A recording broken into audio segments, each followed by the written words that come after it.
Extrait Règne animal de Jean-Baptiste Del Amo aux éditions Gallimard, pages 69 à 73.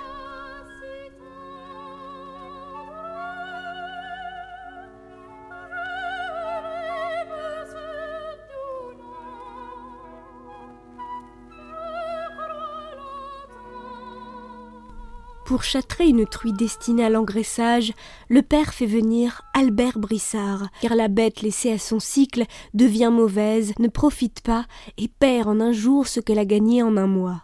L'homme introduit alors par le côté évasé de la grenaille de plomb utilisée pour la chasse. Les morceaux de métal s'incrustent dans l'utérus et les ovaires, et la truie ne connaît plus de chaleur. Seul Brissard sait apprécier la méthode de châtrage appropriée en fonction de la bête. Il choisit parfois d'ouvrir. On immobilise alors la truie dans une cage en bois, dont l'écartement des planches permet de passer la main. Brissard pose près de lui une trousse en cuir, dont il tire une lame, puis incise le flanc de la bête, qui hurle et se débat, en vain, confiné par les parois. L'homme au pied beau enfonce l'index dans la plaie et fouille le péritoine jusqu'à éprouver la surface boursouflée des ovaires, qu'il tire pour l'extraire vers la plaie en appuyant du pouce sur la peau du flanc. Il saisit dans la trousse une bobine de fil dont il tranche un morceau, puis ligature l'artère et la veine ovarienne avant de pratiquer l'ablation de la tripe et de renfoncer les moignons et de suturer le ventre de la truie. Chaque année, à quelques jours de la Toussaint, l'animal est sacrifié. Tôt le matin, on s'affaire. La mère et la fille, rejointes par quelques femmes des fermes voisines, la Fabre et sa bru, la Roque et sa portée d'enfants indistincts, font bouillir l'eau, apprêtent les bassines et un grand baquet en planches de bois goudronnées. Brissard, dépêché pour l'occasion, affûte la lame d'un couteau sur une pierre à huile. Animé par un regain de vie, le père demande à être levé et habillé, et les protestations de la génitrice ne parviennent pas à le dissuader. Il flotte dans la chemise dont on le vêt, et dans ses pantalons qu'il faut nouer à l'aide d'une ficelle glissée dans les passants de ceinture. Semblable à un pantin erratique et décavé, il parvient à se déplacer, soutenu au coude par la main d'Éléonore. Une fois sur le seuil, il reste un instant sans bouger, le visage baigné par le soleil froid. Il inspire profondément le parfum consolant du tas de fumier, des nappes de feuilles mortes entamant leur lente décomposition sous les arbres noirs et dénudés qui bordent la ferme, et sa fille sent le frisson bienfaisant qui le traverse de part en part. Il gagne à pas traînants le petit banc de bois clouté et vermoulu à l'assise ployée, sur lequel il s'assied une dernière fois, tandis que la génitrice rabat 2 épaisseurs de couverture sur ses épaules et sa chasuble. « Tu pourras pas dire, j'aurais prévenu », dit-elle. Le père ne semble pas l'entendre et détourne le regard vers Alphonse, qui s'approche pour le renifler. Il tente une main pour flatter sa tête grisonnante, mais le chien s'éloigne, la queue entre les pattes, sous les yeux embués du père. Bientôt, des hurlements se font entendre depuis la soue. Alphonse se jappe au milieu de la cour et Brissard se relève, passant la lame effilée du couteau sur la pulpe de son pouce dont il entaille superficiellement la corne. Marcel surgit. Il tire dans la lumière derrière lui et de toutes ses forces le porc dont il a entravé les pattes et la gueule à l'aide d'une corde. Il traîne la bête qui se débat sur son flanc, continue de pousser une plainte longue et gutturale, jaillie de son groin avec une salive blanche. La mère approche une bassine, et à l'instant où le seigneur s'approche et que le soleil reflété dans la lame du couteau jette un bref éclat de lumière sur le visage de Marcel, le porc abdique et s'immobilise sous l'étau des mains qui le contiennent. Son œil se fixe sur le bleu du ciel, parcouru de traînées d'une brume basse. Son souffle se condense, sa vessie se vide sur ses cuisses.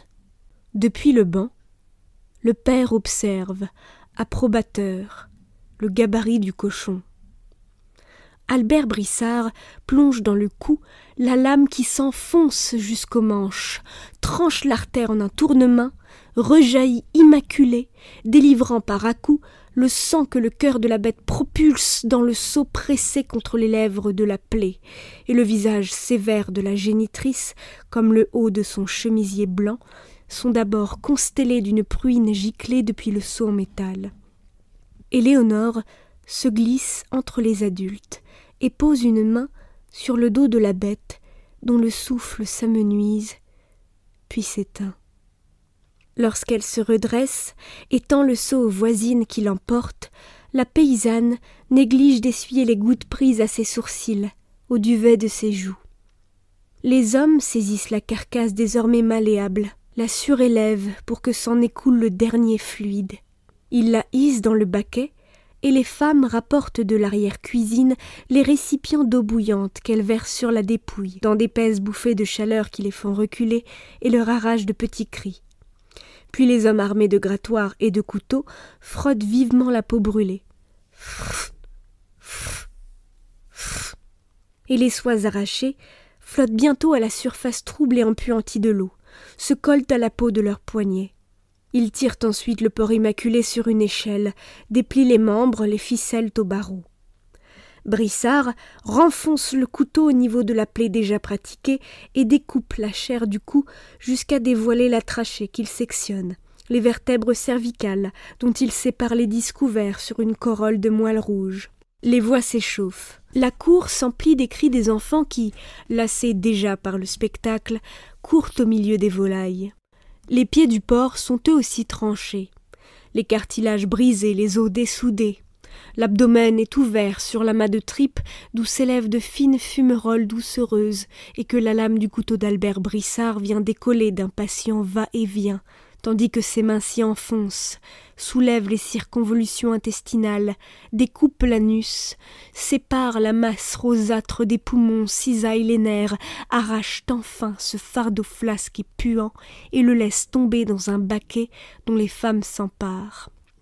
Maintenant assise près du père, Éléonore regarde la génitrice, étonnamment affable, au milieu de ces femmes armées de petites lames qui entaillent et pressent entre leurs mains maculées de bile et de fiente les fraissures qu'elles rincent à grande eau, puis déroulent devant elles en de longues frises translucides.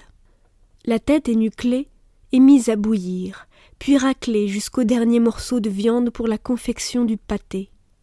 Les pieds aussi sont bouillis avec des aromates. Les jambons sont salés et mis à sécher, suspendus aux solives. La graisse est fondue et mise en pot. Les enfants grignotent de petits morceaux de couenne frits qui croustillent sous leurs dents. Leurs mains et leurs visages luisent de sein doux. Une odeur d'excréments, d'âcre fumée, de métal et de cuisine embaume la ferme. Quelques heures plus tard, attablés, ils se repaissent de boudins chauds et d'abats mijotés dans une sauce au vin et au sang, dans laquelle ils trempent de gros morceaux de pain et dont même le père se régale.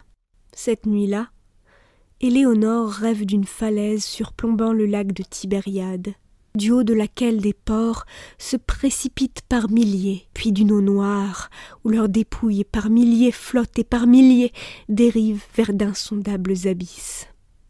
Dans le même temps, le même lieu, hommes et bêtes naissent, vivotent et disparaissent. Le père survit, par miracle ou par malheur, jusqu'à la mi-mars, puis finit enfin par mourir. Des jours durant, il gémit dans le lit clos dont les portes délivrent l'odeur putride de l'agonie, une plainte ininterrompue qui n'est pas celle d'un homme, mais plutôt d'un petit enfant ou d'une bête piégée.